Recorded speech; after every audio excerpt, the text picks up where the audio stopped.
behind the baller. My life is more than money and jewelry. My story's so crazy, dog. I said make a movie behind the baller. I went from playing sports to exotic whips. Ain't gotta tell me, dog, I know I'm the shit behind the baller. My life is more than money and jewelry. My story's so crazy, dog. I said make a movie behind the baller. I went from music exec to this podcast. Now I finally feel at home at last behind the baller. Yo, what up, y'all? You are tuned in to another brand new episode of the chart-topping, award-winning, world-famous. That's no cap. Everything I just said is facts. The world-famous Behind the Baller podcast. I am your host, Ben Baller, not Ben Humble, also known to many as the Korean Liam Neeson, and that's because I fuck shit up. Some people call me the Wash Lord, some people call me the Forrest Gump of hip-hop, but yo, we got a show today, and I'm beat.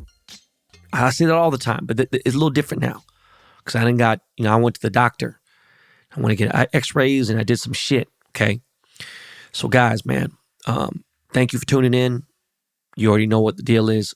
This show is unorthodox. We jump all over the place. It is technically a business podcast, but really what people don't understand is this is about entrepreneurship. And what I'm doing is I'm teaching class, I'm giving free game, and I'm giving you life game. So life game can be entrepreneurship because your health is currency. Your life is currency.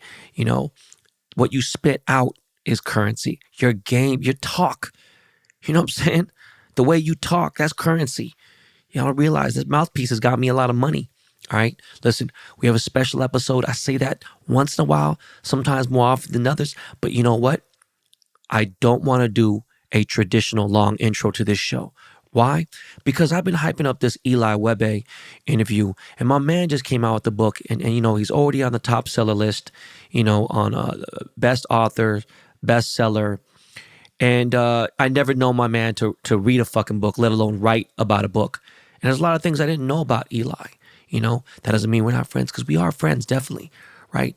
And this dude went through hell. You know, he truly faced the cancel culture mob and dealt with it. But he also disconnected. Something that, you know, I almost idolized him for that. Okay? So there's a lot that happened this past week and the week before that, and there's a lot going on in my life. I didn't plan on doing 2 episodes a week. I didn't plan on doing this. But you know what? There's going to be some repercussions for me doing 2 episodes a week. And I know that we hit, you know, top 10. We hit a bunch of shit. We've been crushing on the charts. And of course, my NFT is dropping. There's a lot going on. But out of respect for a friend that went through hell and back and have to just really face adversity like a motherfucker, I don't want to take anything away from Eli's interview. It's that important to me, okay? So what I want to do is I want to talk about a few things before. I don't want to get too deep in anything else, all right? By the time this podcast is dropped, the people who are on the whitelist for my NFT drop should have already got your NFTs. I appreciate everyone who's bought an NFT. Understand, you must go and follow @notables.co or @notables on Instagram, on Twitter. It's not that hard to figure out, okay? If you have a Twitter account, you can go to Ben's Blockchain. Every single bit of info about my NFT drop today is on there. Nothing else needs to be said. I don't want to take away. It's very important, this NFT. And it's going to sell out. It's going to do well. And I already know we're going to do well. We're going to crush it. There's a lot of things that are going on with this that are great. And I explained it on the last episode. But I don't want to talk about too much after, because I have a lot going on. And I also don't want to stress Miles out with the editing, because like I said, it takes an hour to edit 15 minutes. And it's early as fuck right now. So I don't want to fuck Miles up as it is. We got a lot going on. Okay? We got Thanksgiving coming up this week. I didn't even think about that. And we just have shit. And for the first time, BTB is going to take a Christmas vacation. It's never happened before. Okay? Speaking of my back, guys, on Thursday, injured my back. Fucked it up real good. Real fucking good, right? Gave myself like slight scoliosis and a lot of wear and tear on my back. I haven't seen a chiropractor in 5 years. I went to go see a really good sports medicine doctor, did some x-rays, checked out my back, and I had to take some steroids, like injections, everything. I'm taking steroids orally. And I can only take steroids a few more times, you know what I'm saying? And then it's surgery time if we can't get this right. It's not going to stop golf. And he understands that. And these guys work with the best golfers in the world, and best athletes and everything. So they understand that. So, I'm limited. I didn't get my lesson this week. I went way too hard on practice. And one thing with my coach is you got to practice or else he won't, coach you. And that sounds crazy, right? But just letting you guys know. Speaking of golf, I appreciate every last one of you guys who purchased a tailor-made Ben Baller gold golf putter. Okay, guys, I had heavy people in the golf game hit me up, right? Scotty Cameron, who was the LeBron James of putting. That reference don't mean shit else. Don't try to take it any deeper than anything. This man's top tier putters are like 375 to 400.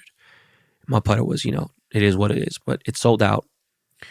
There are some stats that I can give you because I'm not in the golf world, even though I'm heavy in golf right now, still not considered in the golf world. Yes, I'm managed and rep by the same agents as Tiger Woods and Colin Morikawa and Rory and some of the best golfers in the world.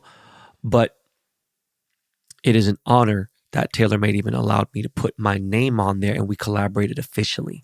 And understand this. Some of these guys' top accounts across the country, they're top country club accounts, not regular stores like Roger Dunn and other places. They're top country club accounts.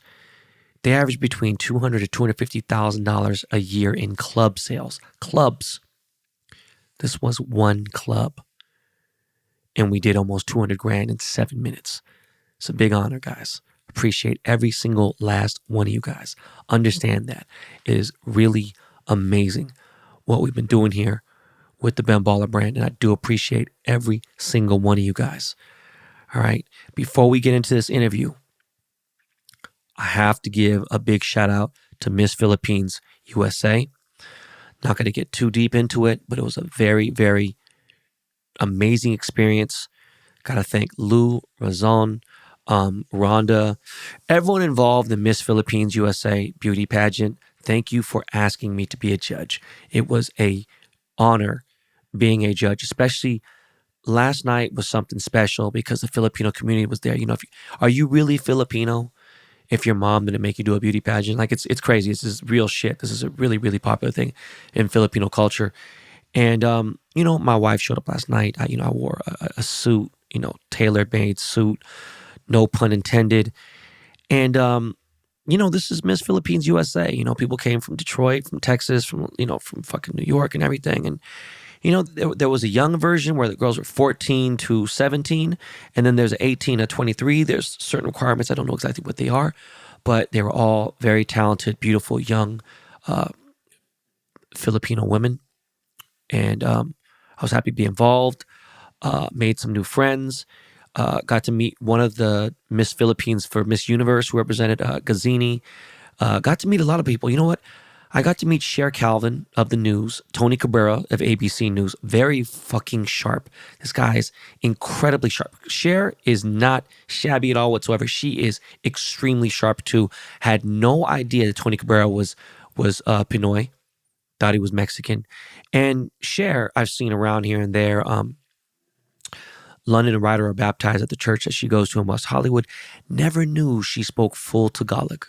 And it was really impressive. And she had so much knowledge. And she's been hosting Miss Philippines USA for a long time. The event went down at the City National Grove in Anaheim. It was a great event. A lot of Filipinos, very successful, a lot of support. And this goes into just things that I've said before, and I talk about the culture. One thing about Filipino culture is there's a lot of love, a lot of affection, even amongst crime, like in the Philippines. Like you're about to get robbed by somebody in the Philippines, they'll be like, hello, sir, how you doing? And they'll fucking pickpocket and take your phone, right? Not trying to bring negativity. I'm just saying they're all nice people, genuinely. Of course I love the Filipino food and everything, but the culture, the strong emphasis on family and love, it's a beautiful thing. So again, it was a nice event. And I'm very, very honored that they asked me, probably going to do it next year. My wife used to do pageants. My wife was in a lot of beauty pageants when she was growing up. And my wife looked fucking slamming last night, by the way. She looked crazy. It was a good event. And Tony Cabrera did an amazing job as a host. You know, the people that were involved. I was very, again, just blown away by the amount of people that were excited to meet me. You know, I always feel like, you know, and people say, oh, you're this, that, you're a narcissist, you're this. Motherfuckers, you pay attention to what's going on? I love to talk shit, but, you know, I love to clown myself more than anybody. So I'm just honored that anyone would want to meet me, right? But going on, having a strong upbringing and having a strong support system, it does a lot. You know, it could go both ways because I didn't really have a strong support system. Now, financially, my parents didn't let me starve, you know what I mean? They clothed me and did what they could, but, you know, I was a wild card. I was all over the place. And I think Eli has a pretty close family. He has a good support system. And, you know, he was running Hollywood. This man was literally at the top of the game. He went from one of the most legendary nightclubs in Hollywood called Playhouse, and then went to Warwick, where it became upper echelon. You know, when I'm talking about real A-list celebrities and really taking care of people, this guy had the gift of gab. He had everything. He's a good dude. And, you know, I would give him a hard time. I would tell him he's corny and everything else or whatever because he's from the fucking 909. But Eli, you know, I'm proud of him. Very resilient dude. And he went through some shit. And people say, oh, well, you know, how do you know? You don't hear her side of the story. You just fucking know sometimes. You know, I'm a gambling man. I've done very well gambling. I've done bad, but I know when to put my cards on the table, when not to, and I know when to shut up and I know when to bet. And when it comes down to talking all that crazy shit, you guys haven't figured out. You guys are around here now. I haven't backed it up. So understand this. I back Eli, and I want him to tell his story, and I want him to have a platform to say it on. So, look, we're going to pay some bills real quick. It's something that we have to do. It's how we keep the show going. This is professional podcasting. Part of professional podcasting is being able to produce a show. The Dust Brothers don't do this for free. They got to get paid. The reason why you hear this shit in fucking 8K, high Doge definition sound, you hear it because he takes all the bullshit out. Some people say, I could hear you smacking. No, motherfucker, you hear crystal clear sound. You don't hear during the interview someone else's mic interfering with this. No offense. Other big professional podcasts, you still hear background noise, you hear other shit. You don't hear that here. With the exception of Iron Rapport, sometimes he's recording in a fucking loud-ass city in New York and there's fire engines come by, whatever. You should hear what it sounds like before Miles touches that shit, okay? So we're getting into some ads and we're going to get into this Eli interview. And I want you guys to pay attention because I want my man to basically, you know, say everything he needs to say. Go buy his book. He is a changed man, right? You can judge him after that. Just my man got something to say. And Eli, I'm glad we could do this, bro. Miles, you already fucking know. I hear that lake right there. Yeah, man. We will be right back, y'all.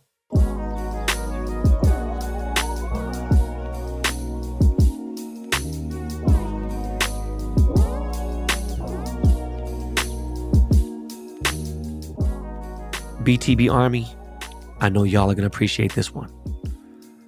I'm very excited to partner up and introduce you to Soul Savvy. Soul Savvy is here to help sneakerheads get the kicks they want and avoid paying resale. It doesn't matter if you're an OG like me or if you're new to the game. Soul Savvy is for every type of sneaker enthusiast looking to grow their collection. In the last few years, the shoe game has become more about profit than passion. We all know the feeling of waking up early to get hit with your entry wasn't selected. Beating the bots feels impossible and avoiding resellers is a lot tougher these days. But Soul Savvy is here to help with this. Built by sneakerheads for sneakerheads. Soul Savvy works at every stage of a shoe drop, making sneakers more fun and more accessible for their community. Soul Savvy catches rumors and leaks and educates community members by exclusive release info, including stock numbers, retailers, and one-click add to cart links. Soul Savvy monitors over 100 plus retailers and their inventory. Soul Savvy is creating a new experience for sneaker enthusiasts and solving their biggest challenges thanks to a unique combination of industry-leading tools, technology, and training. More importantly, it's bringing the fun and ease back to collecting, unlocking the resources that make sneakers more accessible. Avoid paying resale and join Soul Savvy today. Soul Savvy is offering the BTB Army 40% off your first month of their all-access membership at solesavy.com/baller. Okay, that's 40% off your first month's membership at solesavvy.com/baller.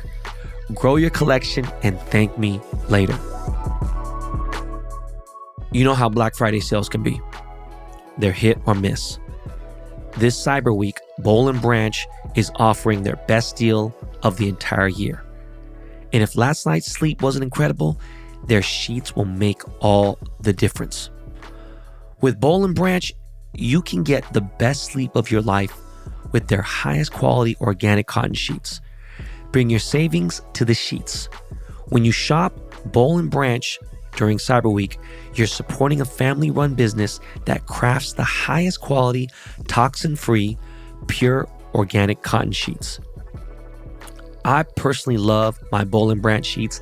I sleep like a baby, and I look forward to my rest at the end of a long day. And you know I have longer days than most people do. I've even gifted my in-laws a set, and they love it too. All right, it's not just their sheets that they're made the right way. Their pillows, bath towels, and robes are too. Buttery soft, lightweight, and made with 100% organic cotton weave that feels incredible in all seasons. They come in a wide range of colors and all sizes, from twin up to a California king. This Cyber Week, gift your loved ones the best sleep of their lives or treat yourself with Boll & Branch, their holiday packaging and famously soft sheets, blankets, pillows, and make a difference everyone will feel. Guys, get 25% off from November 23rd through December 2nd with their best offer of the year at bollandbranch.com. That's 25% off at BOLLAND branch.com. Exclusions may apply. Yo, what up, y'all? Finally, we have got the interview that I've been waiting to do, my boys been waiting to do, and clearly a lot of information is going to be said here that is important. And not often do I bring friends on to the show, but this means something to not just him, but to my family, my friends, my group and circle of people in nightlife. So this is kind of important that we're getting this on here, and I'm using my platform to spread our side of the story, his side of the story. And, you know, I'm not here to discredit anything else. I'm just here to basically let people know that my man, Eli Wehbe, is got something to say. He's got a book coming out called Mask. It's already on the top selling list in Amazon, everywhere else. And, you know, I've known this man for fucking over 10 years, since he was like damn near 21 or so, nothing, whatever. He has been at the top of nightlife in LA. Obviously, you know, LA nightlife is the pinnacle next to New York when it comes to nightlife and everything. Some people say, who gives a fuck? You know what? If you're listening to this show thinking that, you're listening to the wrong show. So without further ado, we got my man, Eli. Eli, what's good, bro? What's poppin', Ben? Finally here, man. We're here. Let's get it. Finally doing this shit, man. So, you know, normally I'd ask, hey, man, did you shave your balls today? Did you, take a shower? Did you have your little vegan fucking soup and your little, vegan milkshake? But you know what? Honestly, I'd rather get into the serious topics first, and we can talk about some extracurricular shit later. Let's get down. Cool, man. This went down. How long ago did all the drama go down? Do you remember roughly what it was? What month and what year? It was July 2017. But before we get in it, I want to state some things. And, first and foremost, this is an unfortunate, saddening situation. But I want to make some things crystal clear. They say there are two sides to every story. Well, in this case, there's a false narrative and the truth. And I'm going to put the truth out there. And I want to make these things crystal clear before we even start. I didn't give this woman that passed any drugs, nor did I give any drugs to give to her. Hold on. We'll get to that in a second, though. But what I'm asking is, 2017, but when did the shit come back to light because of the dumb fuck? You know what I'm saying? yeah. That happened in the start of quarantine. It was like April of 2020, like when everyone was scared, locked up in their cribs. Like everyone. So that's when it did come out. That's when it came out. Okay, holy That's when shit. it was just spun out of control. Okay, so let's just say March, April, whatever, April 2020, pandemic just started. These media outlets twisted the story, put out one side, put out the wrong information, right? As they always do. That's what the media does, okay? I want to hear it directly from you, bro. Okay. Did this woman, who I don't even know her name, and that's not important really, you know, at this point. Did this woman that's at the center of this story, did she die inside your home? Break down everything that happened.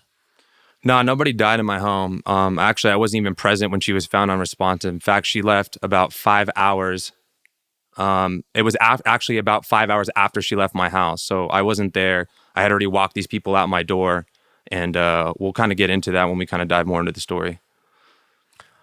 Well, I mean, okay, so bottom line is, not only she didn't die in your house. No. Okay. And on top of that, you did not give this woman any drugs. No. Right? There was a text message from this woman asking you to come check on her, right?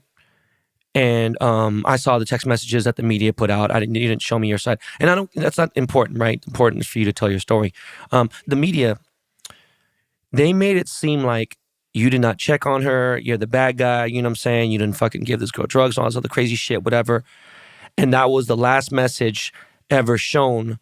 But I got a feeling that's not true, right? There must have been some more messages. Yeah, it wasn't true at all. I went and checked on her right after she sent that text message to me, and she was completely fine hanging out with 3 others in my kitchen while I was in the bedroom with another girl hanging out with her. And like, she sent that text message at like 9 something in the morning. So these everyone's just been up for a really long time. And then about an hour later, maybe around like 10:15 in the morning, I had walked her and 3 others out my door, and look, they looked like anyone leaving a nightclub would. And after that, I can't tell you what happened. I was not there. So 9 a.m. God damn, it was a party night. You know what I'm saying? What time did the coroner pronounce her dead? Was around 3:15 p.m. during the day, and she left around like my place around 10:15 in the morning. Okay, so between 10:15 or between 10 a.m. or whatever, from 10:15 to 3:15, you have no idea what she was doing. I have no idea. Okay, so word was your text messages were leaked. Is that true? That's completely false as well. Let's just say when the investigators came to me, I willingly gave them my password to my phone. Look, I told them I had a lot of locker room and shit talking in those texts, but I didn't conspire to harm anyone. It was simply just trash talking, And look, I don't encourage the way I was talking. I don't advise it. You can go see those messages all over the internet. They're all there. But, I put out a public apology for my language around the time it popped off before I disconnected. And, the text message that everybody was upset about had nothing to even do with the woman that passed. They just made it look that way and kind of confused everybody with it. Look, I'm not a judge. I'm not a jury. And I'm not one person to ever talk about anybody with sending some bad language or bad messages, even when it's like against me or anything, right? Unless it's against my kids, okay? But understand this to everyone listening to this. Me and Eli will say funny jokes to each other here and there. And to be honest, he's probably, and this is making me look bad, right? But I don't care. I have a foul mouth. I've been cussing since I was 4 or 5 years old, whatever. It's got nothing to do with my parents. It's just been something that I've always loved to do. I still cuss. Everyone listening to this show knows how much I say the word fuck. But now, if you saw the text messages between me, Homicide, Jasmine, Rob Kardashian and stuff, right? Whatever. If something would ever happen to me, God forbid, my wife knows what time it is. They'd be like, oh shit, we didn't know that Ben was gay. You know what I'm saying? That he likes putting things in his ass and stuff. And just, because there's so much crazy shit that I say, right? Sure. But, also at the same time, like my wife doesn't like the fact that sometimes I say the word bitch. And, I don't necessarily say it as a derogatory term. It is it's a figure of speech sometimes. And I know times have changed certain things. Look, when people say, oh, you shouldn't say Oriental, blah, blah, whatever. And I get it, you should say Asian. Look, I don't even look at it like that farther as that point. Because I could look at bitch like as in a stuffed animal. It could be a toy. It could be a fucking pillow. It could be anything. It's just, anyways, an adjective. So I'm not tripping on the text messages, right? And we're not going to show those. People could go look at them. But it's just, I saw what you said. And it's like, the gist of it's just like how dudes talk. No matter how, I don't give a fuck how, clean cut they portray themselves to be or whatever. It's just dude talk, man.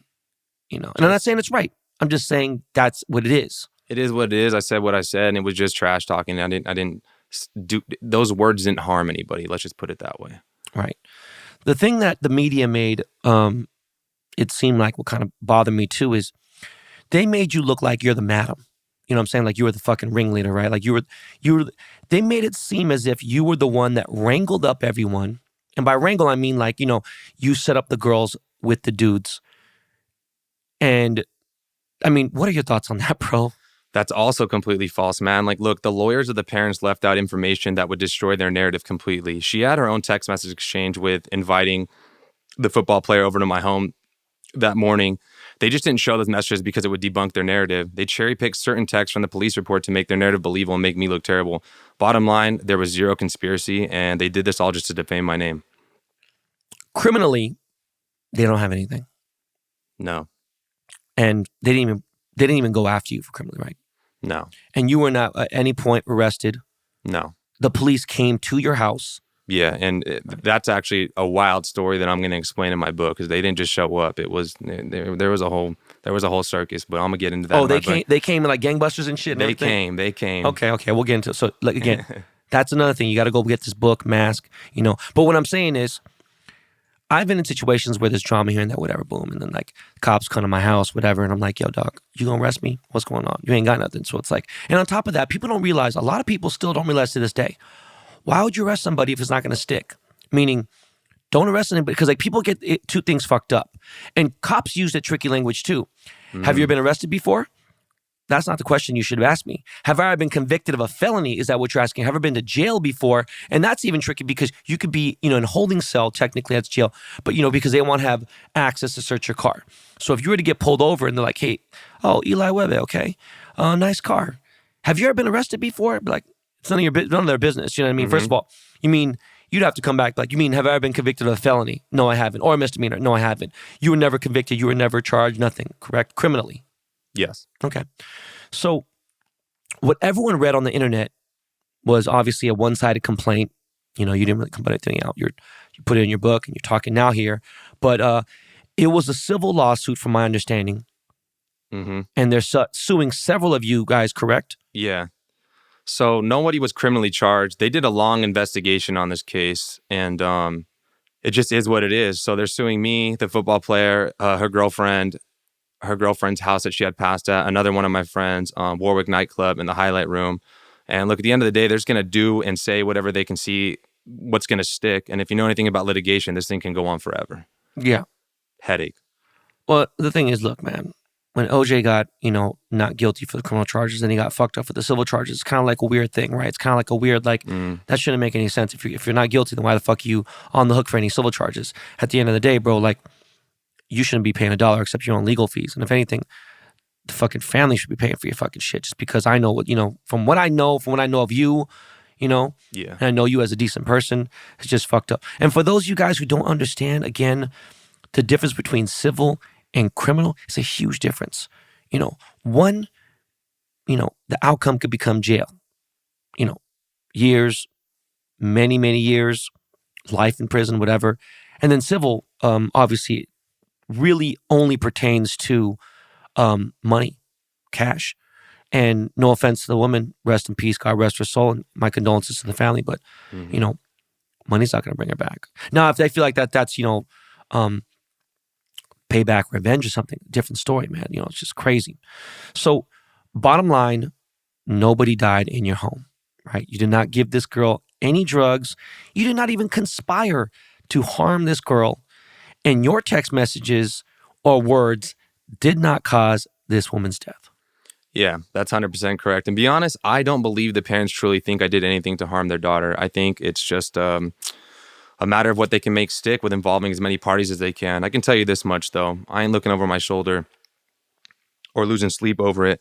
I know I didn't do anything wrong to anybody or conspire to harm anybody. And I wasn't losing sleep over this from the start. I think I was just kind of trying to figure out how I was going to rebrand after I was, attacked and got hit with the cancel culture mob. And we can get into that after. But, yeah. So you decided to lay in the cut. You took some time off, right? You wrote a book. What can I and everyone listening expect from your book, right? Are there some juicy shit? Is some you expose anybody? Like, why would someone want to buy your book? My book is like, my story of creation, failure, and redemption. It's, my transformation from teen outcast of becoming a Hollywood mogul to completing some crazy extreme athletic achievements. I'm going to explain how I, came from nothing and made it to the pinnacle of the nightlife industry. I'm going to talk about my Rolodex of celebrity relationships and friendships and my highs, my lows, my addictions, the rock bottoms, the setbacks, the comebacks, my love life, all of it, man. And I'm going to pull back the curtains on Los Angeles after dark. I'm going to show everyone how hollow the nightlife can really be, the backstabbing, the insecurities, every single inch of it, but like straight through my eyes. I'm going to give you guys like the full details on how I got caught up in this whole 2017 tragic incident, how I fought through adversity, through cancel culture, all that fun stuff. And how any of you and the readers can overcome anything, no matter how bad you might think your situation might be. It's funny. I titled the book Mask, and you're friends with Nicole Scherzinger, yeah? I mean, I know her. I'm not very fond of her. She's one of my good friends, man. And she's had my back like really heavy when it came. Jesus Christ, bro. This girl's she was such a fucking bitch when I met her. But go on. She's great, bro. But anyway, I went to her house a couple weeks ago and I was showing her the book, and, she was asking me why I called it Mask. And I was just like, hey, I'm talking about removing my mask and starting to live my truth. And she said, this is who you always were. I think you were just living in this facade and this fog, and this is who you were always meant to be. And that stuck with me. And, regardless of anyone's perspectives or opinions, I want to show everyone else how they can remove their mask and live their truth too. And I know my story will deeply impact others on a positive light. And to be honest, the whole point of me writing this book from the get-go was to change lives, and I know it will. I mean, I have to ask you, bro. Do you and Nicole ever date? Nah, she's just the homie, dog. Stop playing, bro. I swear. She's just the homie, bro. You know what's crazy is she's 40, like 1 or 42, and she still looks good. It's crazy. She's great. So where can people buy the book? Right now, you can pre-order on Amazon just for the ebook. And like you said, it's already hit multiple .1 bestsellers and .1 new releases in multiple categories. And then on my website on www.eliwehbe.com, you can find the hardcover and paperback and for pre-order. And then December 1st is going to be the actual launch date, and everything will be on Amazon on December 1st, like between everything that's going on. And I'm also doing an Audible book. I haven't really talked about that yet, but I'm going to run it podcast style. Me and my buddy Woody, he's in a big rock band. He's written 2 best-selling books, and he's done his own audiobook, and we're going to narrate it back and forth. And I'm going to give all the all the listeners way more information that they would have gotten just from just from the hardcover and paperback. Okay. So I wanted to ask you this first, but I wanted people to understand this in case they wanted to tune out. Like, no, fuck that. You're going to listen to this part. So you wanted a complete disconnect for 8 months. Okay. Like, what the fuck did you do? Because this is the beginning of pandemic. I remember you telling me you didn't know what was going on. You didn't know anything. You just decided to delete, you didn't even use your phone, right? You just kind of deleted all the apps and everything, social media, whatever. Yeah, it was crazy. I got my ex-girlfriend and one of my best friends, Jesse Waits, to thank for that. They talked me into like letting go of my phone number and social media, and I listened to them. And so I just disconnected completely, and I just kind of hit rock bottom, and I was just like, fuck it. No one is coming to save you, bro. Nobody's coming to save you. Nobody cares to. You got to quit pointing fingers and get real with yourself. You got to hold yourself accountable for where you currently stand in life. And every day that I woke up and looked in that mirror, the only finger I was pointing was at myself.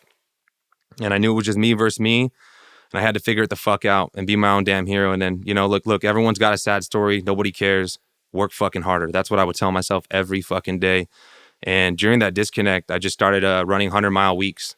Running 100-mile weeks. And I knew if I could force myself to do that, I could just build discipline and a daily routine where I can just kind of tap in with myself.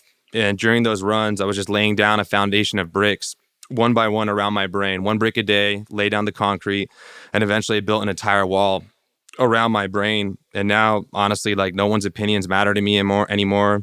And I just started living for myself, stopped giving a fuck what anyone thought about me. And at the end of the day, man, everyone's going to have an opinion about you. So just go do what you want to do anyways. And there was just such a beauty in the suffering with the running that I was doing. And I don't think people understand unless they're doing voluntary suffering. And there's this quote by Tim Harris that says the more voluntary suffering you build into your life, the less involuntary suffering will affect your life. Let me say that one more time. The more voluntary suffering you build into your life, the less involuntary suffering will affect your life. And like, it couldn't be more true. And that's actually a quote that I use in my book. I start out every chapter with a quote that just resonates with me. And, you know, for everyone out there that, you know, I was getting messages all the time on how did I get through this? How did I get past the cancel culture mob? How did I get past through these things? And, you know, there's so many people going through, you know, rock bottoms right now. And I always try to tell people you need to find a daily practice where you can just be with yourself and grow and struggle. And for me, that was running. You know, it could be, you know, it could be meditation. There's just so many different things, but having that daily routine can just build discipline in your life. It can change your life completely. All right, but so yeah, let's break this down real quick. I want people to understand this, right? You started working in nightlife when? What year? 2010, 2009? I mean, I really started when I was, even before that, when I was like 17 years old, but in LA, somewhere around there. Yeah, when I was like 20 years old. Okay. And like, you climbed up from being, you know, kind of like a assistant manager, I want to, just for lack of a better term, you know, of Playhouse, right? One of the greatest nightclubs in the history of Los Angeles, and probably the last great actual nightclub that, you know, people danced and shit, right? And then, you know, you got up, I come back one day, and, you know, this guy has a bald head just like mine. He looked like fucking Billy Zane from fucking the Extra movie in fucking in Boys in the Hood when they're watching this shit in the drive-in, when he just had his completely shiny bald head. Weird as shit. Then on top of that, I was just like, okay, you know, I can't figure out this dude, man. He's from the IE. And then, like, you know, progressively, shortly, you start growing a little bit of hair out, then you start getting a fade, then you start getting a certain haircut, then you start looking like fucking Apocalypto. And then it's like, okay, cool. So you come out, you start taking care of Bieber, you start taking Rihanna, you start taking care of people. How did you rise up in the club scene? I'm just curious about that, because this is a business podcast and we should talk a little bit about that. Yeah, you know, I think just kind of always having something to offer these people was the first thing. Like whenever, like, you know, people of interest came to the club, I'd be kind of on it and to like take care of them and just kind of be genuine and authentic with them. And that's it. I would just build a relationship with them. And it wasn't just a relationship. I always built friendships with these people. And if I didn't like them, I didn't take care of them. So like, you know, there were some people that, you know, I saw here and there, but majority of the people that, you know, I posted with and that I was with, that people saw me with, I had a friendship with. And I just kept building and building and building, and then working on other deals as well too, with different companies and clothing brands, and then, you know, cross promoting with that, like, you know, hooking the same people I'm hooking up at the club, I'm hooking up with clothes. So then, you know, I become this guy, then I'm hooking them, you know, oh, can you get me a dinner at Nobu Malibu? Can you get me this, that? You know, I start being able to connect the dots ever for these guys, so I become the guy to them, you know? You know what's funny is, I remember we were at Bieber's birthday party. Mm-hmm. And, you know, there's no cameras allowed and whatever. And a lot of these big parties now, not influencer, I'm talking about real celebrities who have talent. You know, they put your little phone inside a little, like a magnetic little thing. They lock it and you can't do it. It's like one of those things where it's like those security locks on people's clothes, the tags. So you have to have a special thing to unlock it, boom, whatever. I always have to be phones. But, you know, we're pretty good about that. They will let us keep our phones. 100%. But like, I've seen someone who's important, who's a fucking dickhead now, and people are starting to see it. And he's like, yo, Eli, no pictures, whatever. And you looked at him like, what the fuck, dude? Like, you know, like, all right, cool. I see other people taking pictures, but you know what? Don't hit me up when you need something, you need a fucking favor. And I was like, oh shit, this fool Eli's clapping back. Like, you know, I was proud of you for stepping up and saying like, yo man, you motherfuckers asked me for the world. You know what I mean? You want this door, you want this closed, you want this opened, you know what I'm saying? You want these people out of here. All right, you expect me to do all that. But I can't take a picture when the other motherfuckers are here taking a picture like I'm some fucking, you know, some side bitch. Some chump. Yeah. So, you know, another thing too is, while you were, and again, I'm not here to tell people that fucking Eli was a drug addict or nothing, but Eli liked to party. You know, so when you were chilling in those 8 months, did you decide one day, like, fuck it, I'm just going to be sober? Yeah, it actually happened maybe like, it was starting to click for me like the last couple of months before that even had happened. But when everything went down, I was like, man, this is like the best time to like just sober up completely and like flip your life around. Like I needed that extra kick in the ass to happen to me. If that didn't happen to me, I would have still been doing the same shit, still been running around the town, still doing drugs. And, you know, I get into all my drug addictions in my book. And did you socially drink, or did you just drank because you wanted to get fucked up? No, I think it was for social reasons. Even though I was already social, I just like enjoyed getting, you know, fucked up with people and having a good time. You know, that's what it was. No offense. I liked you partying. You know what I'm saying? This like chill. I don't know if I like this. You know what I'm saying? Like I might fuck you up after the show. You know, I don't like the chilly, like, have to throw hands, bro. So explain this to people, because I've gone through it, right? I've gone through withdrawal from codeine, promethazine, which pretty much has a little bit of heroin in it. You know what I'm saying? So like I went through that. You know, I was pissing out of my ass. I was having fucking chills, couldn't sleep. You feel sick as fuck, but you know that it's the best for you. You know, cutting cigarettes out, even you don't smoke cigarettes, right? Nah, never. Like, you know, and it's just any kind of like, especially if it's even when people stop eating sugar, their body's going to shock. Yeah. What kind of transformation did you feel your body go through when you're sobering up? You know, I was already on this plant-based diet, so I felt like the only shift that I had was not feeling like shit when I was going to work out, because I'd go on these crazy benders and then still get up and go run 8 to 10 miles. And I felt like I was fucking dying every single time. It would take me like a week to get back into shape. And I would do this as like a celebration, right? I'm like, all right, let's go a month sober. Let's run a marathon. And then let's just go on a 2-day bender and destroy it. Like, it was just so idiotic. But now, like, I just feel good every single time I go on these long runs. I'm not feeling like shit. I always feel in shape. I'm never feeling down, you know? Right. So what would you say in those 8 months where you just didn't talk to anybody? You know, we talked via text a little bit here and there, right? What was the most important thing that you learned during that time of disconnect? You know, the same thing I said before. The most important thing is nobody is coming to save you and nobody gives a fuck to. You got to do this shit for you, man. And I'm telling you, I was in the darkest moments and I was by myself. I was crying in front of the fucking mirror, man. I was going to ask you, you did cry. Yeah, I cried in front of the fucking mirror, bro. And did you hate yourself? No, I didn't hate myself because I knew I didn't do anything wrong. Good. But I knew that I felt like the most loved dude in LA to the most hated in the matter of 24 hours over something that I was falsely accused of. And I knew in that moment, whatever I said was going to look like I defended myself. So I was like, fuck it. You know what? The worst shit's already been said about me. Let me disconnect. I want to change my life around. Let me figure this the fuck out. Let people think whatever they want right now. I don't give a shit. And I'm going to figure my life out. When I come back, I'll figure it out. And I figured it the fuck out. Now, in different words, you said right now, I just heard you say again, you said, oh, no one's coming for me. I thought you were going to have a different answer, but just because, like, what did you learn, right? But my question is, you know, you had a shit ton of acquaintances. You had mostly being nightclub friends, whatever. Mm-hmm. Then you have your real friends, right? Mm-hmm. How many real homies came to check up on you during this time? Man, that's a deep one. It's important though. The real homies were there, right? Like, you know, the Jesse Waits and, you know, some of my close friends, they were there for me. But the friends that I was close with that were in the nightlife industry that, you know, I had real friendships with, that I spent time in the studio with, that I spent time at their house every day, them motherfuckers were quiet as fuck.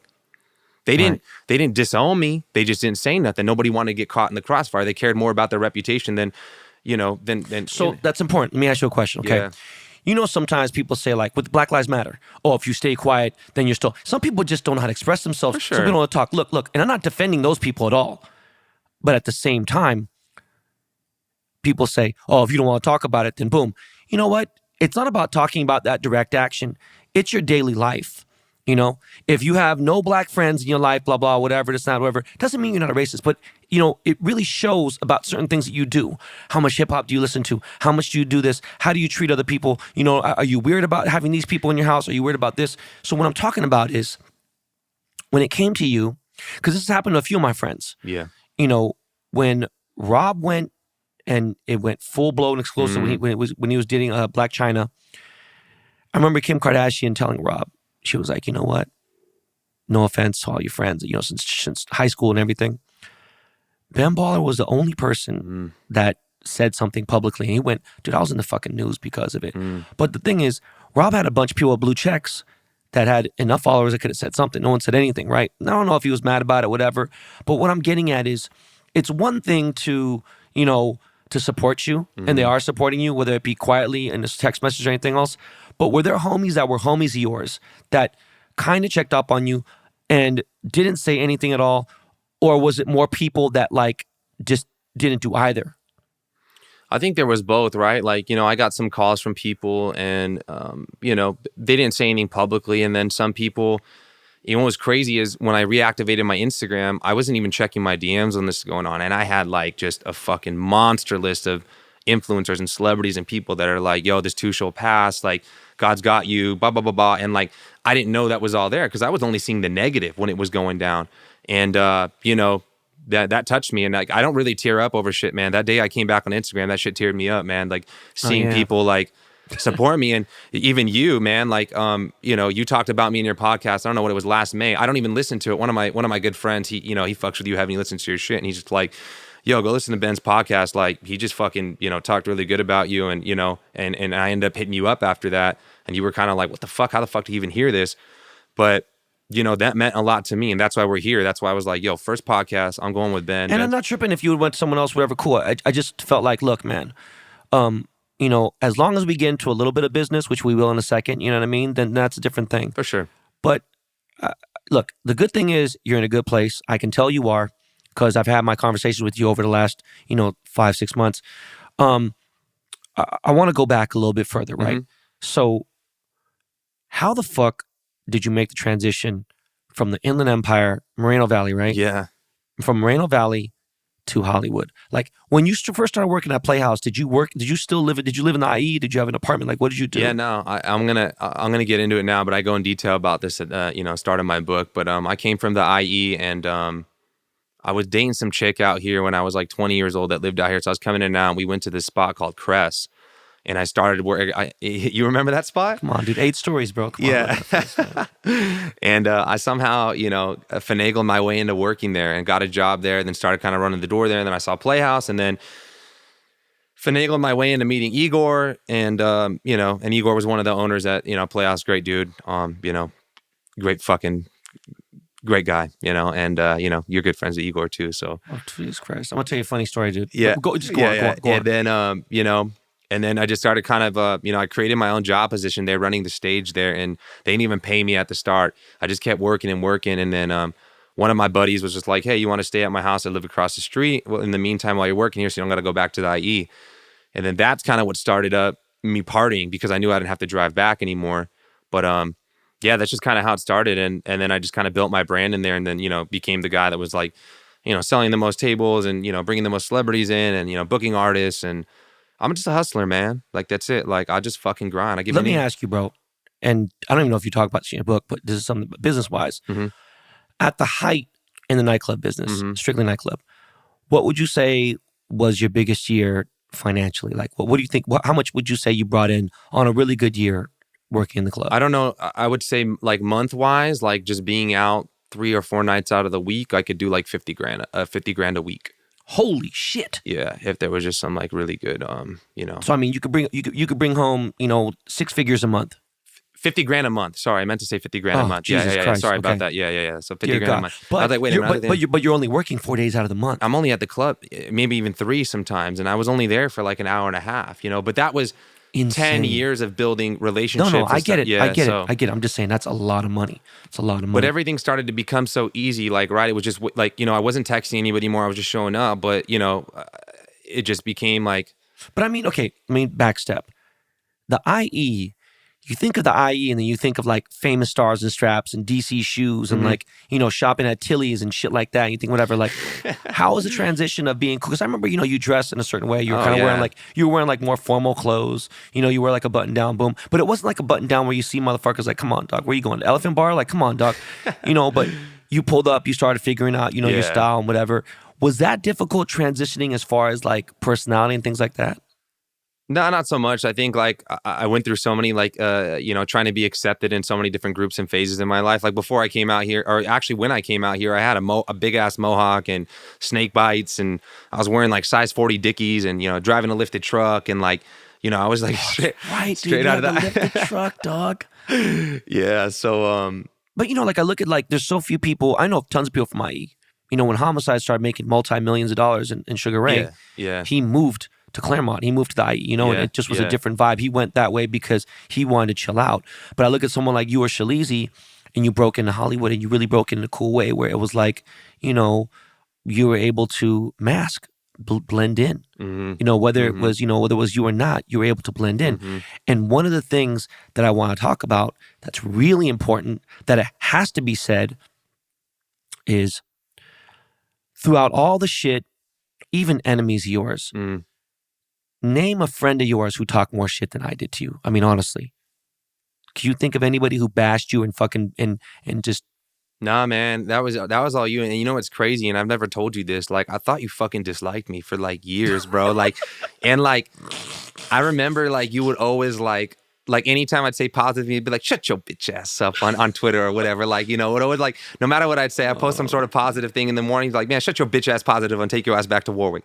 Like it would always be like, but like, I started to learn after some years went by, and I was like, man, if Ben really fucks with you, he talks shit to you. But at that time, I was too emotional and No, I know. This guy was trying to like fucking be every morning. Okay, by the way, love yourself. Shut the fuck up. Love yourself. Shit. Anyways, with that said, is I always discredited this dude because in a way, I was like that coach that was just tough on people, and I was like, dog, this is my hood, homie. I was born and raised here. I was one of the rare natives, and.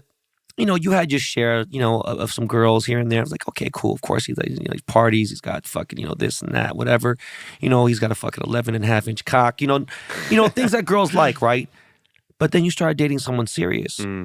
And I even discredited her because I felt like, she's a Hollywood chick, blah, blah, blah, whatever. Yes, she's beautiful. She's tall. She's literally, for me to say, how often do I, BTB Army, how often do I say a girl's drop dead gorgeous, right? Like, I rarely don't. But there are some. And I'm like, wow, this girl's fucking beautiful. I meet her. I on purpose do not say much to her. And come to find out, she had so much personality. She was like, man, fuck Ben. Like, you know what I'm saying, motherfucker? I'm me. And like, she just had a really dope aura, dope personality. She was plant-based. She was an activist. I didn't know all these things. But again, drop dead beautiful, the whole nine, tall, shapely, pretty face, big tits, the whole nine. And I'm thinking like, god damn, Eli must be fucking around doing this. He must be having fucking foursomes and fivesums with dudes, girls. He don't give a fuck. He's crazy, right? But then I find out, I remember one of the homies was like fucking around, and you're like, that's whack.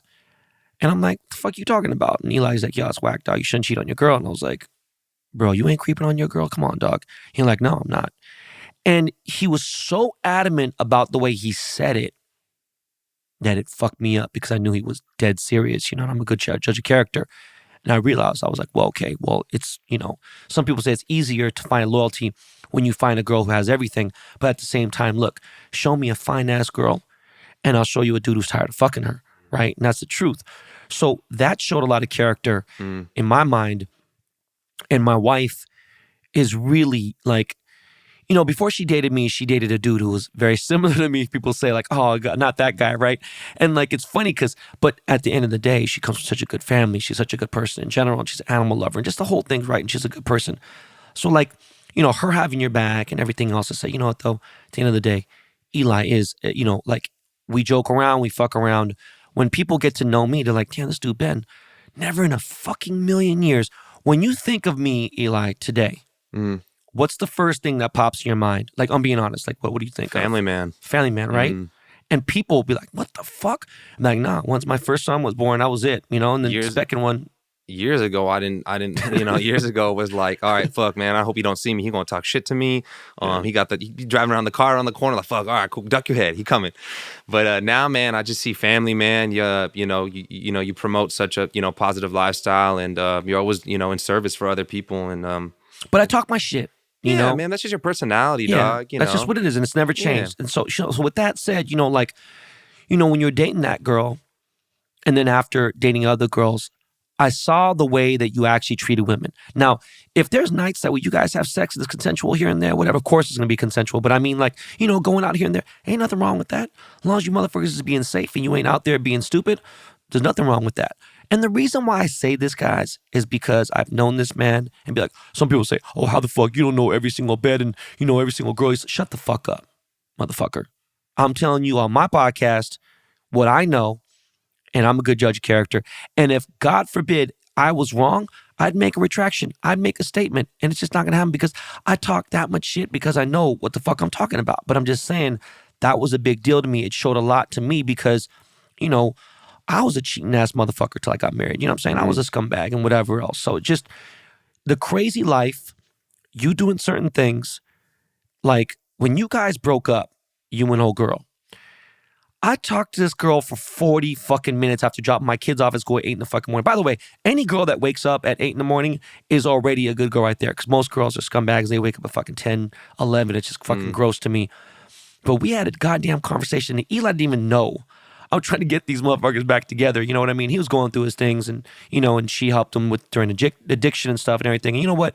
I'm sure they're in a great place and we shouldn't talk about exes, but I'm just giving an example of how this guy passed up on some of the fucking Wagyu A5 pussy on a regular basis, was solid, about business, loyal to one woman. So I just don't see this dude taking advantage of anybody. Now, there's times where people do. Eli's not a rock star. Do you know what I mean? He never had that reputation, okay? Like, it's just, like, not at all. So I just wanted to put that out there. It had to be said exactly at this time of the interview. Sorry. So, anyways, I'm still mind blown that you decided all of a sudden, like, you know, I knew Eli was in the shape every fucking morning. Every single morning on his stories, I hear this, and he'd be wearing his fucking tights and doing his little fucking stretches and shit. I'm like, yo, dog, nobody wants to see your motherfucking ass doing jumping jacks and shit. Like, goddamn, every single day, it was like clockwork. And I was like, you know what? He's got to do this because, you know, like, he wants to, you know, get in a schedule and you know, get into a, you know, a scheme of things because, you know, like, he was out partying and shit. So good for him. I'm just saying, to still see the video pop up, you look like the seventh dude in Apocalypto, the movie, right? From the fucking Aztec era. You look like you're from the fucking Mayan fucking empire. And you're just running and you're wearing like a weird thing around your fucking, I don't know if it's some fucking exercise shit, heart rate, whatever. It's just a pack. It's a pack for like water and stuff like that when you're out there for hours. Hydration pack. Bro, and he's wearing the fucking, you know what I'm saying? He's wearing the Bruce Jenner shorts, the fucking, the Caitlyn Jenner shorts. That, you know what I'm saying, fucking probably gave him a fucking yeast infection. You know, shits are so tight and so short. But like, I'm wondering, like, you know, you come back, okay, and you're like, fuck this. You won. Now, of course, I'm saying this in my sense. You won in life. You defeated the bullshit. You said, fuck this. You dropped all the negativity, right? I tell people, tough times don't last. Tough people do. And you went through that. But then we have to discuss this. Because it is 2021. It's almost 6 weeks away from 2022. And guess what? Cancel culture is the strongest it's ever fucking been. Okay? So I want to know, what are your thoughts about cancel culture? Man, let's just say this. The ones that gossip the loudest with the most to say usually have no facts and the least knowledge on what the fuck they're talking about. So majority of the time, they're just spreading misinformation and lies. But look, I hope those individuals find happiness and peace in their lives. And unless it's like you joking and trolling around like you do, you're not in this category. I'd say anyone that's truly at peace and happy and has like some true happiness within themselves, they ain't spreading hate. They ain't commenting anything negative on people's accounts. They're not bringing other people down. And that's just the truth. But, you know, we're all climbing this ladder in life and we all have a target on our backs, especially with the more success and fame you attain, the bigger the target becomes. And, you know, as you're climbing this ladder to the top, look, my ladder has unlimited steps because, you know, I don't have a finish line with everything I'm doing. But, you know, it's just like done, finished, what's next, you know, and I think that's what makes the greats, right? You know, we always give 120% with whatever we do and we're never really satisfied with the outcome of whatever goal we're doing. But, you know, back to what I was saying, as you're climbing this ladder to the top, you know, I'm going to go back to, you know, laying those bricks around your mind. And if you got those bricks set up around your mind, when those haters and trolls come to shoot you down, you're going to be mentally prepared for it. Fortunately for me, when it happened to me, I fell down harder than ever off those fucking steps and fell right into a hole with no shovel to get out. And, you know, you just got to be prepared for that type of stuff. And just know your haters waking up every morning thinking of you. Give them a motherfucking show. Keep your foot on their neck, man. And, to the cancel culture mob, if I give a fuck what you guys thought about me, I'd be just as sad as miserable as all of you guys. You guys can continue to be miserable. Not on my page, though. And I want to get into that, you know, how the restrict feature works on Instagram. It's fucking a beautiful thing. One of the greatest things. That and mute. You just hit restrict, and they're just sitting there talking to themselves, and they think, it's on the page, and they're having a ball. And I'm just laughing because I can't even see their comments. I just see their names pop up, and I'm like... But even better, there's a new feature Homicide just showed me. You can go to someone's page and you could hide your story from them. And like people start hitting Homicide up. It's like, yo, man, you okay? Everything good? Like you never go like, 3-4 days without no story, nothing, everything. And he's like, nah, bitch, I'm good, straight, whatever. Yeah. And they can't see it. It's a crazy feature. There's a couple of really good features. Yeah. There's good features too where like you could mute words. Yeah, for sure. So like you can't, but like, what I'm saying, like douchebag, whatever, boom. Pages like Diet Prada, fucking, what's that stupid ass? Is it not Hollywood Life? What the fuck is it? The Celeb Life or some stupid ass page. Anyways, question. Do you think those pages are doing it for clickbait, or do you think some of these people really are out there trying to do good?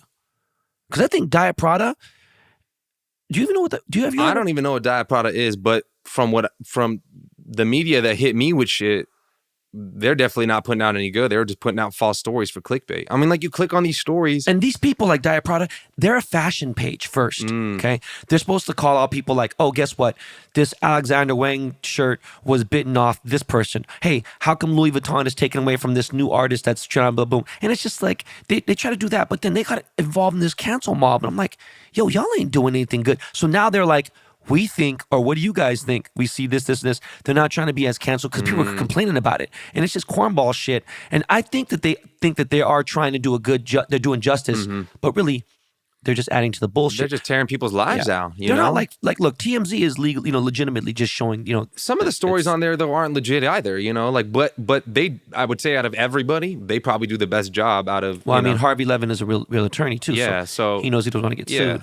100%. And, yeah, man, I mean, with what I went through, I definitely don't think they were trying to put in any good. I was getting, taunted and pestered, and like they were just trying to do anything to reel in more, viewers and clicks. And, it is what it is, man. Like, with that being said, I'm not going to talk about that dude, but I'm not even angry at him. I'm not angry at nobody. I'm in a good place in my life, and like I wish the best for all those people, man. Fuck them. Fuck them. So, what I wanted to say was we were talking about, because I was like, you should mute the word douche, right? I've been actually wanting to ask you this for a long time. Now we could do it on the record, okay? Who was the biggest fucking douchebag that you've ever had to deal with in Hollywood? Yeah, I mean, I guess it's a topic of choice right now would be Travis Scott. What? Yeah, man. You know Travis? Nah, I don't know him, and I had to deal with him one night, and it was pretty bad. But I remember one night we were at the club, and James Harden was like, "Yo, can you go grab Travis from the back?"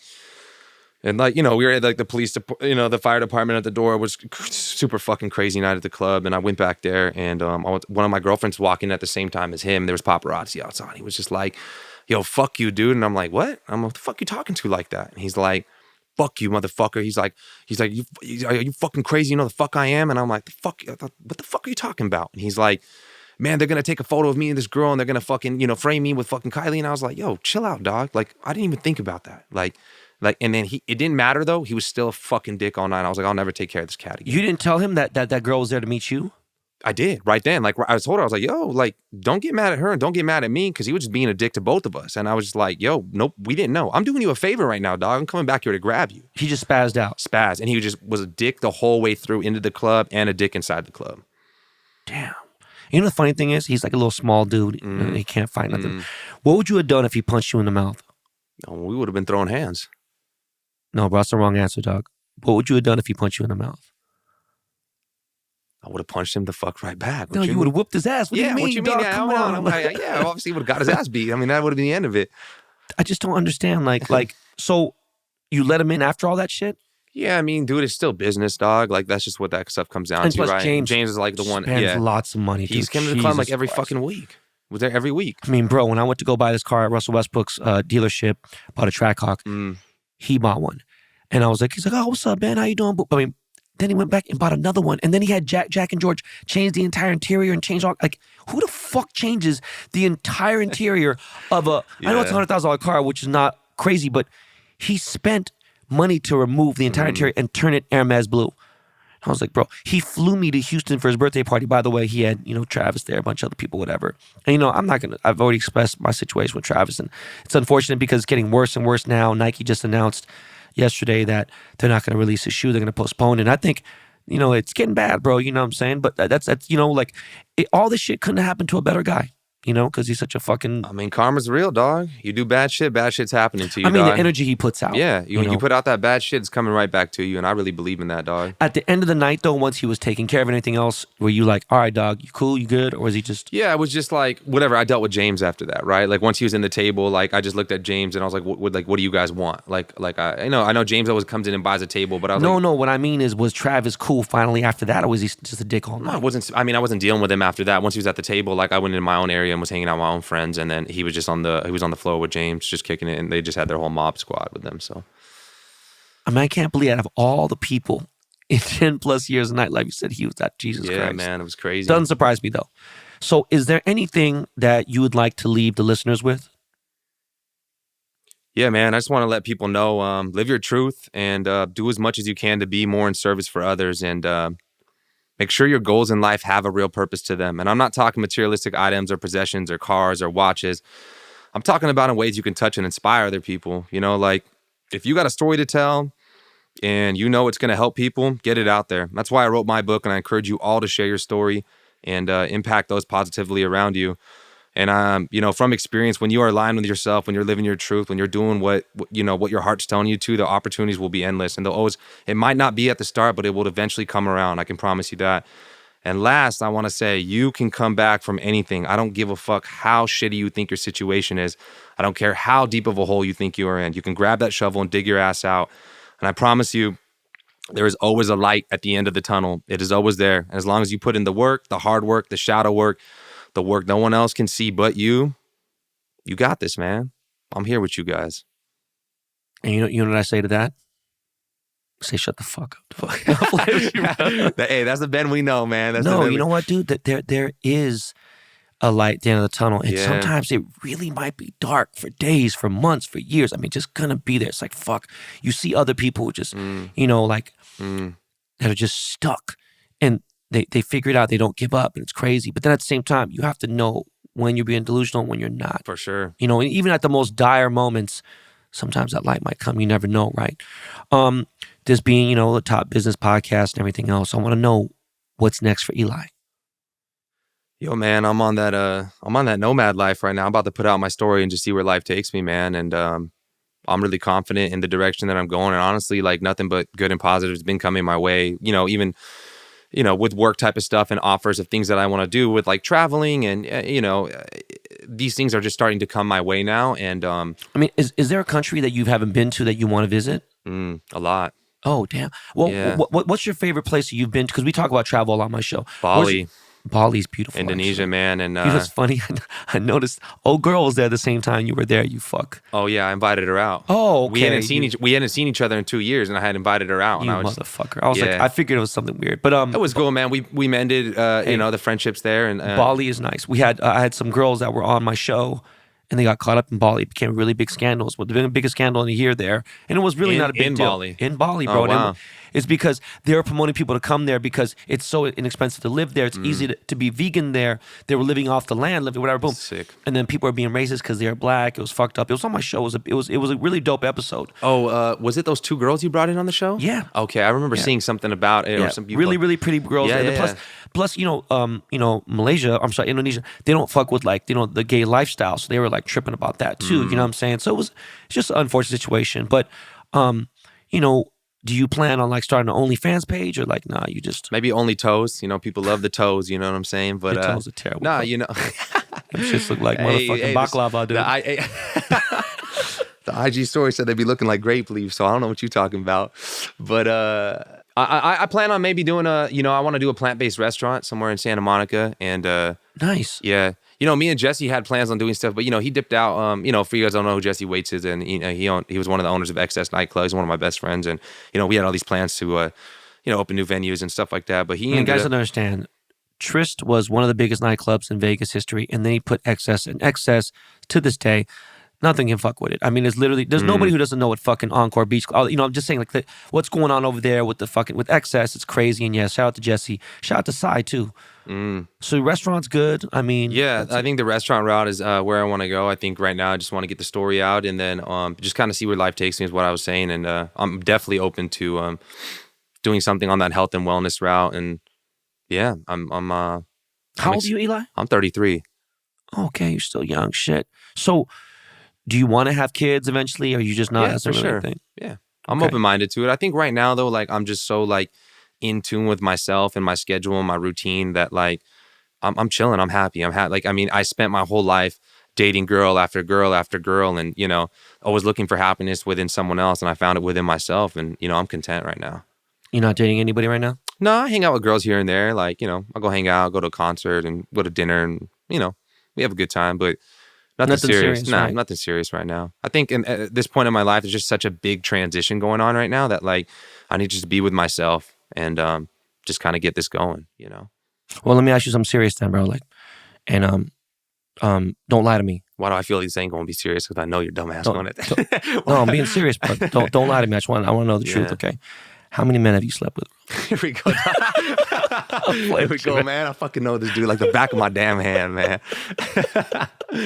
All right, dog. Man. So look, every person who's come on this show, every single person come on the show, the very last question I ask him is there anything you'd like to ask me?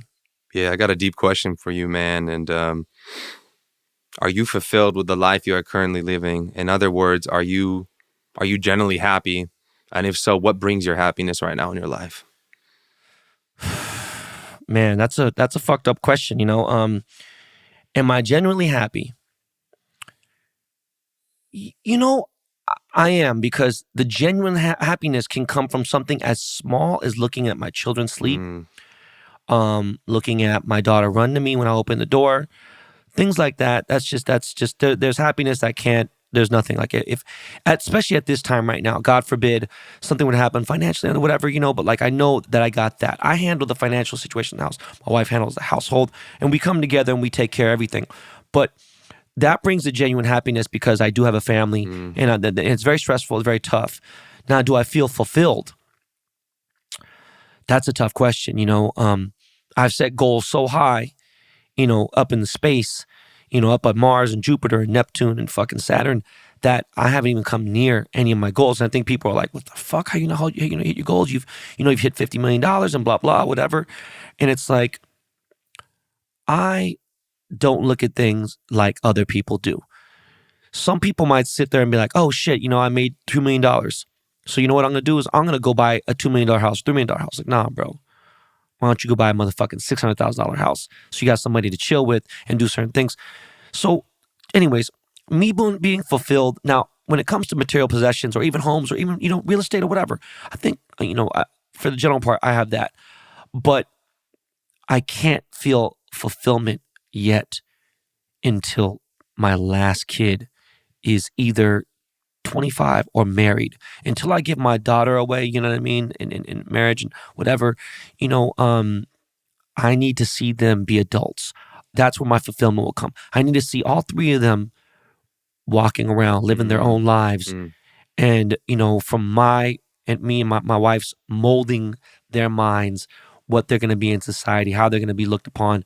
That's where the fulfillment will come out. So that story's giving me anxiety now because hasn't happened yet. As far as, my daily life, other than being busy and beyond, fucking like my mind goes crazy, especially during the holidays. Yeah, this is why I asked you this question, man, because people that don't know you personally think like, you're you could be an asshole or a dick or, that's just kind of the vibe you give off, but you got a good heart, man. And like, I see it with your family. And like when I'm one-on-one with you in person, like there's just a lot of love from you, but your mind is all over the place. Like this, you showed me your schedule. It's fucking hectic. Like you're all over. So, that's why this question came to mind. I'm saying with this schedule, like, are you still able to find this happiness route to, take care of yourself, mentally and, Honestly, no. I need to do better. I started taking care of my oral health a lot better. And even still, that's a work in progress, right? I took care of the cosmetic issues, meaning my smile is white and this and that and teeth are straight. But there's still some stuff that I need to, because I love sweets and stuff, right? As far as my hygiene, that's good, right? And some people, they're too busy, they can't shower. I'm like, all right, dog, well, you need to do something because motherfucker, you gonna fuck around and get some fungus on you. But am I able to, I've done much better than before, but I can do better. And that's with cardiovascular health. there's mental things that, I should put the phone down more because it's fucking with me, right? And looking at it. But at the same time, that is my laptop. That is my work in certain sense. And it's fucked up that's the truth, going to see a doctor more often or eating healthier. There's things that need to change, you know what I'm saying? So definitely, no, I don't, because it is very easy to fall into the trap of, and even though we are there, people think just because you could eat vegan doesn't mean it's healthy, bro. Do you know what I'm saying? Because 100%. once I found out that there's a vegan donut shop in Eagle Rock, California. So good though. I started going there, and my boy Chase, who's a big manager in hip hop and everything, he's like, where? Okay, so we go. I finished 3 donuts. I'm like, yo, bro, this is chocolate. He goes, no shit, dumb fuck. He's like, man, there's still sugar, like, dog. And I'm like, wait, there's just no dairy in it. I'm like, bro, this can't be good. He goes, hell no, Ben, don't eat all that shit. Don't. I was like, why you take me here, the motherfucker? He goes, because I am a vegan. Bro. So I'm like, bro, this shit tastes good. You fuck around and get fat. He goes, bro, did you think that there's no fat? He's like, bro, you could eat really bad. There's still there's still GMO products or certain things, whatever that they're 100%. replacing. And so I know we're not there yet. But there are Beyond Burgers at Fat Burger there's Impossible Fat Burger, there's Beyond at Burger King. What I'm saying is it's fast food for a reason. I love McDonald's, it's terrible. I know it's bad for me.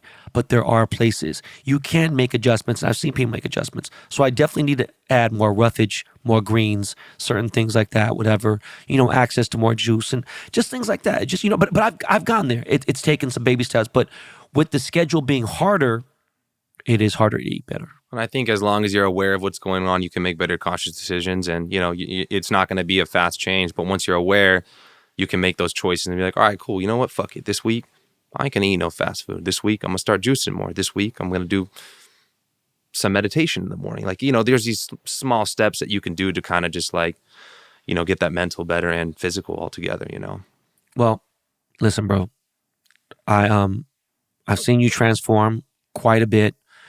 I see you not wearing your Rolex right now. I see you know what I'm saying, you've changed certain things. I've seen real growth, and I know if that was important to you, you would have kept that and did whatever it may be. I just see the decisions you're making. And in a way, man, you don't need to hear it from me. I mean, but if it makes you feel better for me to tell you, I'm proud. I'm not lying when I say that. But more importantly, I'm happy that you came on this show. You said what you needed to say, said what you had to say, but at the end of the day, I need everyone to go get that book, Mask. It's on Amazon on pre-order. There's going to be an audiobook and everything else. And bro, that's it, dog. Yeah, man, I appreciate you bringing me on the show, dog, and extending out your platform to me. And you're a real one, dog. Nah, it's all good, man. So with that said, man, we are out of here. I'm going to come back and do my little outro. But yo, Miles, throw on a little Lakey Lake, and let's get to a commercial break.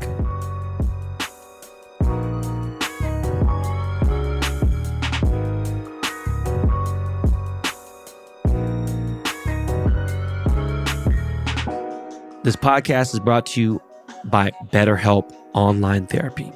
We get oil changes for our cars to prevent bigger issues down the road. We see the doctor and go to the gym to take care of our bodies to prevent injury and disease. Going to therapy is like all the above. It's routine maintenance for your mental and emotional wellness to prevent bigger issues down the road. Going to therapy doesn't mean something's wrong with you. It means you're investing in yourself and you're keeping your mind healthy. BetterHelp is customized online therapy that offers video, phone, and even live chat sessions with your therapist, so you don't have to see anyone on camera if you don't want to. It's much more affordable than in-person therapy, and you can start communicating with your therapist in under 48 hours. Why invest in everything else and not your mind? This podcast is sponsored by BetterHelp, and Behind the Baller listeners get 10% off their first month at betterhelp.com/baller. That's BetterHelp.com/baller. Have you ever seen a vitamin water display at your local store? It's like walking into an actual rainbow. Now, is it just me? Or are the flavors of vitamin water insanely attractive? With titles like Energy, Revive, Focus, Refresh, Essential, Power C, and triple X. It's so easy to pick a flavor to match your vibe. The real flex is flavor. Don't forget to check out our newest flavors, Gutsy, Watermelon, Peach, and Look Blueberry Hibiscus.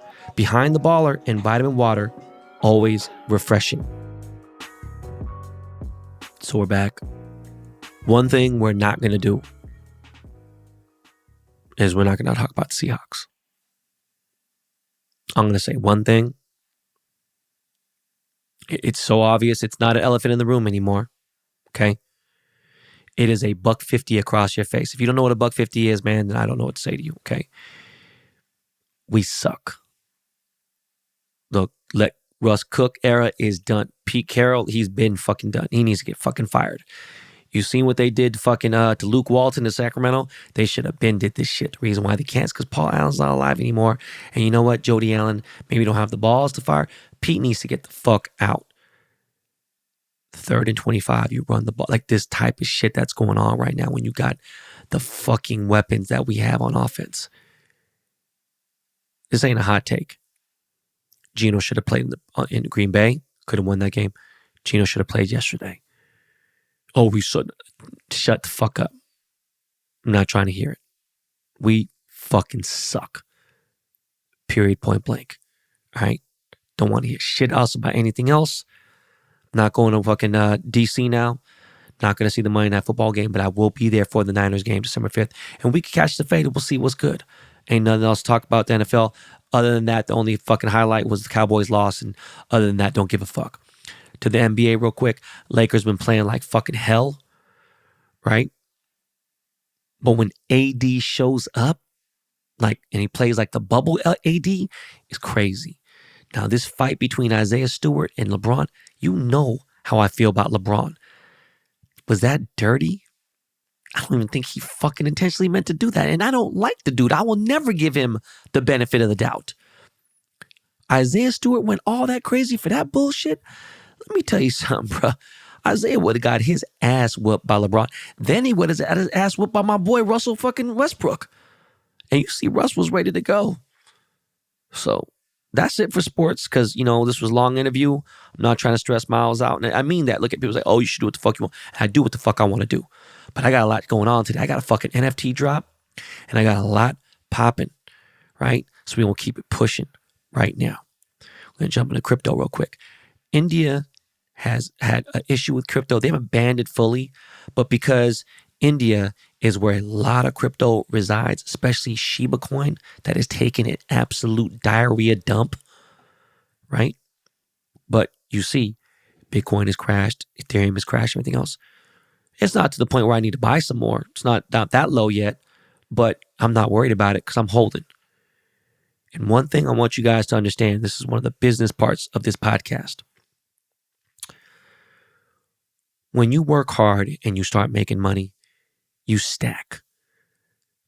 You stack until buying your Balenciaga shit, buying your cars and everything, it don't matter, right? When you get born, you start doing other stupid shit, that's where it becomes a problem. But stack.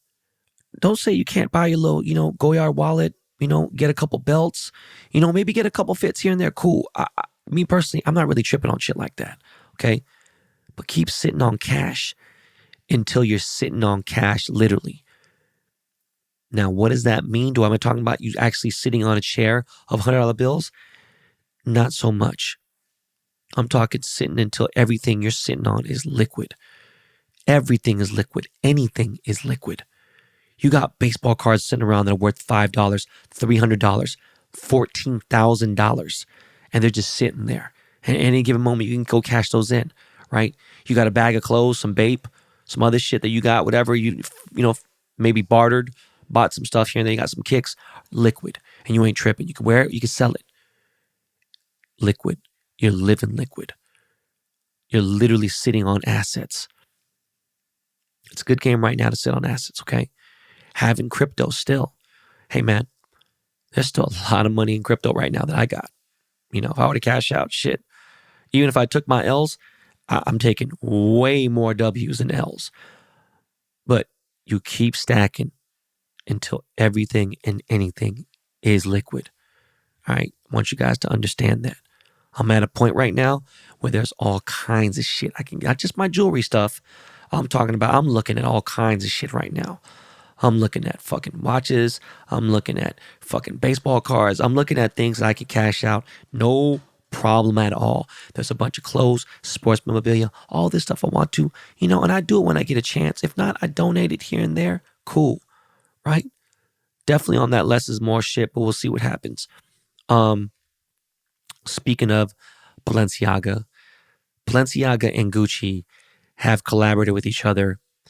Balenciaga was recently acquired by Gucci. And Jordan Winter, one half of the world famous Dust Brothers, forgot to tell me that somebody from Balenciaga had emailed him and told him that he was going to give, that they wanted to give me a gift. Jordan, I love how you'll send me a message about somebody and this person needs this. And, can we send this person a baseball card? Can we give this person a shout out? Can we help this? Can we help this person? Look, that's cool and everything, right? But when literally one of the dopest high fashion, top tier, expensive ass luxury brands wants to send the Korean John Cusack a gift, motherfucker, like, I know you gave the address, but goddamn, bro, I was like, documenting this shit, like, where the fuck this come from? Look, Laura Taylor at Balenciaga, appreciate you. Thank you very much for the Balenciaga X Gucci duffel bag. It is fucking gorgeous, beautiful. Cannot tell you what it means to me that you felt that I deserved it as a gift. I accept it. I'm going to use it. Fucking incredible. Thank you so much. I don't know what else to say. I just really, really, really appreciate you. I am giving away Dodge Hellcat or any Dodge car that you want, up to $105,000. Go to my Instagram and go to dodge258.com and there's more information there.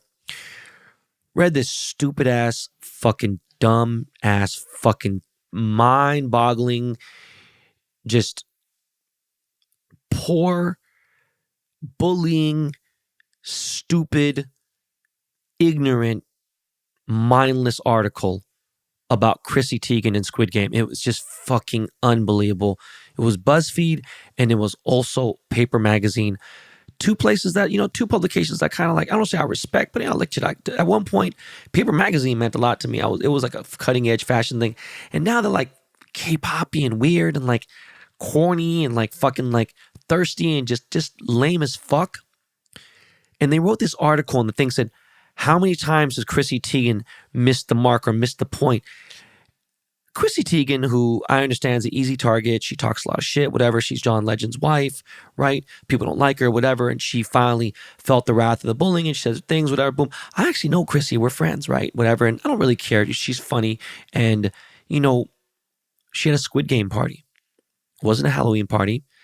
And she had some celebrity friends there. And my friend Lorianne, who's a dear friend of mine, this is a dear friend of mine. This is a woman who has done every single one of my kids' birthday parties. She has done house parties here and there. And I've given her the plug. I have plugged her with so many people. She's doing everyone's shit. She's huge. She's on Instagram and goes by @wifeoftheparty, right? And her husband and her family, I love them to death. They are fucking dear to my heart. They put in work for this Squid Game party. They did all this shit and everything, whatever. And this article is like, do you know what Squid Game was about? It's about debt and people that were suffering and they're killing each other for money.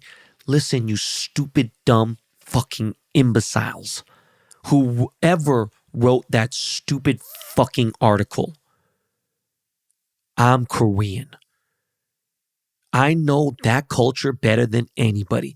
As good as any Korean living there and whatever. I experienced it. I understand where the suicides come from in Korea. There's high suicide rate, the debt, all the degenerate gamblers who've put that on their family. When there's some celebrity that's made it, whether they be in a soap opera, TV show, acting, whatever the fuck it is, they have family members who have literally added debt to their fucking name. And it's more common than you think.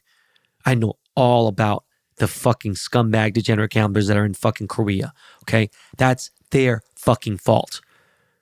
So if they're out there trying to fucking make some money, and if that was a real story, that was the truth, it's a fucking TV show. And they were out there, that's on them.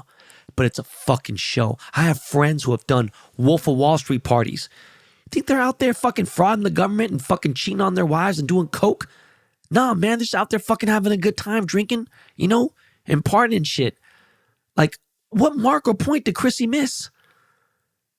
Like, man, like, I just, at that point, like, y'all just really, like, that's the target because you don't like, because she's, you know, pretty, or at least, you know, somewhat pretty, right? You know, I think she's pretty, whatever. And because she has a $25 million house because she's rich, whatever. Man, fuck all that. That's what it is. She earned it. She did her thing for whatever reason. You know, like, she's cool. John Legend's not talented. Like, y'all are fucking crazy, man. Look, I'm not even going to talk about it anymore. Just that article just really bugged the fuck out of me. My back is fucking killing me.